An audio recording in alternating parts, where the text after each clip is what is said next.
दीर्घ प्रतीक्षेनंतर अखेर जानेवारी 30 रोजी मुंबई महानगरपालिकेचा महापौर निवडला जाणार असल्याची चर्चा राजकीय वर्तुळात जोर धरू लागली आहे. मात्र या निवड प्रक्रियेवरून अनेक प्रश्न, आरोप आणि तीव्र राजकीय मतभेद समोर येत आहेत. विरोधकांकडून असा आरोप केला जात आहे की भाजपाने ईव्हीएमच्या आधारे मतांची लूट करत लोकशाहीची खिल्ली उडवली, तसेच 29 मराठी परप्रांतीय उमेदवारांच्या जोरावर सत्ता समीकरणे बदलण्यात आली. या पार्श्वभूमीवर मुंबईचा महापौर नेमका कोण होणार, हा प्रश्न चर्चेचा केंद्रबिंदू ठरला आहे. सूत्रांकडून मिळालेल्या माहितीनुसार भाजपामध्येच सध्या दोन प्रमुख मतप्रवाह दिसून येत आहेत.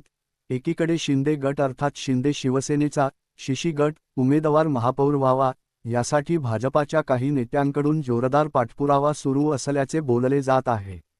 तर दुसरीकडे भाजपाने थेट एखाद्या मराठी परप्रांतीय उमेदवाराला महापौरपद द्यावे असे मतही काही गटांकडून उघडपणे मांडले जात असल्याचे दिसून येत आहे.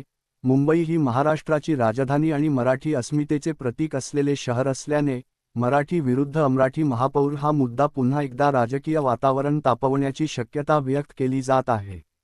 अनेक सामाजिक संघटना आणि नागरिकांकडूनही यावर तीव्र प्रतिक्रिया उमटण्याची चिन्हे आहेत.